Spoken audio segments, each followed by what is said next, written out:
Vamos falar agora sobre os capítulos 21, 22 e 23 de Atos. Vamos ver aqui no 21. Aqui conta um pouco da viagem, né? O Lucas é bem jornalístico, né? Ele conta que cidade que viram, onde desceram, falou que o navio tinha que ser descarregado. E depois, versículo 4. Havendo achado os discípulos, demoramos-nos ali 7 dias.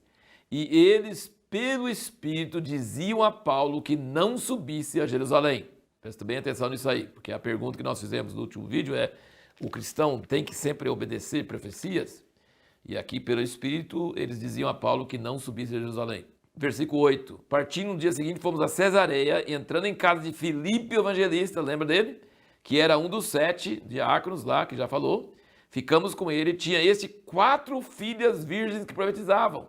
Então, Filipe, depois que saiu do eunuco, ele viajou pelo Espírito, foi transportado, trasladado para Azoto e foi pregando em toda a cidade, chegou em Cesareia, encontrou a mulher, casou, ficou lá, mas teve filhas, 4 filhas que profetizavam. O Espírito Santo passou de uma geração para outra. E versículo 10, demorando-nos ali por muitos dias, desceu da Judeia um profeta de nome Ágabo, que já apareceu também falando sobre a fome que ia ter naqueles dias, e que aconteceu mesmo. E vindo ter conosco, tomou a cinta de Paulo e ligando seus próprios pés e mãos, disse: isso diz o Espírito Santo, assim os judeus ligarão em Jerusalém o homem a quem pertence essa cinta e o entregarão nas mãos dos gentios. Quando ouvimos isso, rogamos-lhes, tanto nós como os daquele lugar, que não subisse a Jerusalém. Então Paulo respondeu: que fazeis chorando e magoando meu coração? Porque eu estou pronto não só a ser ligado, mas ainda a morrer em Jerusalém pelo nome do Senhor Jesus. E como não se deixasse persuadir, dissemos: faça a vontade do Senhor, e calamos-nos.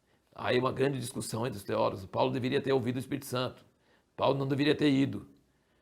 Eu não creio isso. Eu creio que ele foi profetizado para ele antes dele converter. Na hora que ele converteu, Ananias chegou, Deus falou com Ananias: esse cara é um vaso escolhido que vai falar de mim diante dos reis. Paulo fala em outro lugar que ele foi constrangido em seu espírito, sabendo que ia ter problemas. Capítulo 20, versículo 22 diz: agora eis que eu, constrangido no meu espírito, vou a Jerusalém, não sabendo o que ali acontecerá, senão o que o Espírito Santo me testifica de cidade em cidade, dizendo que me esperam prisões e tribulações. Então ele sabia que ia ser preso, que ia ter problema, mas ele sentia que era a direção de Deus para ele. Assim como Deus impedia de ir na Ásia, ele sabia que Deus estava levando ele para lá. Mas então o pessoal profetizou errado? Não. O pessoal profetizou que iria ser preso, e ele ia ser preso mesmo, e aconteceu de verdade. E Paulo não estava negando isso. Ele falou assim: mas eu não estou pronto a ser só preso, estou pronto a morrer, mas eu tenho que ir. O pessoal com dó humano fala assim: não vai, Paulo, você vai ser preso. Ele falou assim: eu sei que vou ser preso, mas eu vou, eu tenho que ir, eu tenho um chamado de Deus, eu sinto pelo Espírito Santo que eu tenho que ir. Então, nem sempre a gente precisa obedecer profecias. Profecias não vêm para nós receber direção para obedecer. Profecia vem para consolar, edificar, exortar, mas não para dirigir a sua vida. Meu servo, eu quero que você case com fulano. Nunca, né? Nunca siga profecias, obedeça profecias, porque é a voz de Deus. E se eu não obedecer, foi Deus que... Não, Deus usa a profecia para consolar, exortar, animar, mas não para dirigir. Então eles contaram, eram profecias verdadeiras, mas só falando que ia acontecer lá. Mas eu preciso seguir a direção do Espírito Santo na minha vida. A outra pergunta é: por que os judeus odiavam tanto Paulo? Agora veja bem, ele foi, aqui no capítulo 21, diz que aqui, ó, eles estão falando que vocês ensinam entre os gentios, aqui o versículo 21, têm sido informados a teu respeito que ensinas todos os judeus que estão entre os gentios a se apartarem de Moisés, dizendo que não circuncidam seus filhos, nem andem segundo os costumes da lei. Não é verdade. Estão falando que Paulo estava ensinando judeu deixar de ser judeu. Não era isso. Ele só não estava falando para o gentio se tornar judeu. Ele nunca estava falando para o judeu deixar de ser judeu. Nunca. Era falso testemunho. Eles falam assim: para provar isso para eles, vai lá, faz o voto, vai no templo. E ele foi, obedeceu, fez direitinho. Para mostrar para eles que você cumpre a lei, que você anda certinho.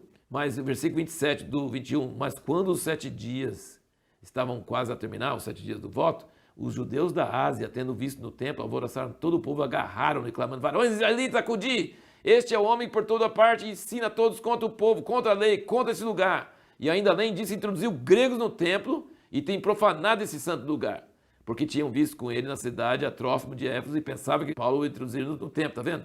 Uma mentira. E fizeram uma arruaça, pegaram ele, estavam batendo nele, aí chegam as autoridades romanas e tira ele, e aí ele prega para o povo e fala em hebraico, aí o pessoal escuta, e ele conta a conversão dele todinho, como é que aconteceu, e eles escutam ele falando, né, tudo direitinho, e aí sabe quando que eles não deixaram ele pregar mais? Olha aqui, ó. Versículo 20 do capítulo 22 diz: E quando se derramava o sangue de Estevão, tua testemunha, eu também estava presente, consentindo na sua morte, guardando as capas dos que o matavam. Disse-me ele: vai, porque eu te enviarei para longe aos gentios. Ora, escutaram-no até essa palavra, mas então levantaram a voz, dizendo: tira do mundo tal homem, porque não convém que viva. O que fazia os judeus morrer de raiva é falar que o evangelho ia para os gentios, que Deus ia rejeitar Israel como seu povo escolhido e ia dar o evangelho, dar a posição de pessoas, povo separado de Deus para os gentios. Lembra de Jesus lá em Nazaré? Quando ele falou assim: quantas viúvas tinha Israel? E Elias foi mandado para qual? A viúva de Sarepta, estrangeira. Quantos leprosos tinha Israel? Qual foi curado? Nenhum. Mas Naamã, o sírio, que foi curado. Eles ficaram com a raiva, queriam matar ele na hora, lá sair do precipício lá. E ele fugiu do meio deles. Então, assim, o povo judeu, apesar de não cumprir a palavra, apesar de Deus ter falado pelos profetas, que eles liam nas sinagogas, de que Deus ia rejeitar eles e abrir para os gentios, para as nações, eles tinham ciúme, eles achavam: nós somos o povo especial, nós temos a palavra, esse povo pagão não merece nada e não pode ter nada. Então, assim, o que atiçava a raiva deles era esse negócio, mais ou menos igual o filho mais velho da parábola do filho pródigo, né? Esse sem vergonha que aprende, o senhor vai amar essa pessoa, vai dar para essa pessoa, e nós que ficamos sofrendo cumprindo a lei não temos direito, entendeu? Então é isso que dava tanta raiva neles. Aí nós respondemos as duas perguntas. E ele foi acusado injustamente, porque ele não tinha introduzido nenhum grego no templo, ele não tinha feito isso, e ele não ensinava os judeus que deixassem seguir a lei de Moisés ou que não circuncidassem seus filhos. Era mentira, era injusto. E aí você percebe que ele ia ser açoitado aqui, e Paulo disse ao centurião, versículo 25 do 22, é-vos lícito açoitar um cidadão romano sem ser ele condenado? E aí foram avisar, e ele falou assim: nossa, meu Deus, não podia nem ter amarrado o cara, porque é perigoso, entendeu? Então ele escapou de ser açoitado porque ele mostrou a carteirada, né? Mostrou que ele era cidadão romano. E aqui o que muito me alegra é ver aqui no capítulo 23, versículo 11, diz: na noite seguinte apresentou-se-lhe o Senhor e disse: tem bom ânimo, porque como deste testemunho de mim em Jerusalém, assim importa que eu desça também em Roma. Deus não falou com Paulo: imagina, você devia ter me obedecido, você não devia ter descido, eu mandei profecia para você não vir. Não. Deus falou assim: você está certinho, Paulo. Fica tranquilo, tem bom ânimo, porque como deste testemunho de mim em Jerusalém, assim importa que eu desça também em Roma. Assim como Deus tinha falado com Ananias, você vai falar com o imperador, você vai falar com as autoridades do Império Romano, as maiores autoridades do mundo. Você é o vaso e esse é o caminho. Aí tem 40 judeus que falam, juram sobre maldição, que não iam beber nem comer enquanto não matasse Paulo. E aí eles armaram uma cilada para mandar ele de novo para o Sinédrio para ser considerado no caminho e ia matar ele. Aí o sobrinho de Paulo foi lá e avisou, ficou sabendo, e aí contou para o comandante, e aí o comandante mandou ele de noite lá para Cesareia. E então Deus usa pessoas para livrar a gente de sofrimento, de morte, de coisa assim. A minha pergunta é: o que aconteceu com esses 40? Eles morreram? Ou eles comeram e beberam? Porque eles juraram sob pena de maldição e não conseguiram matar Paulo, né? E agora a pergunta que nós vamos fazer para o próximo vídeo é: como podemos resumir o evangelho pregado por Paulo?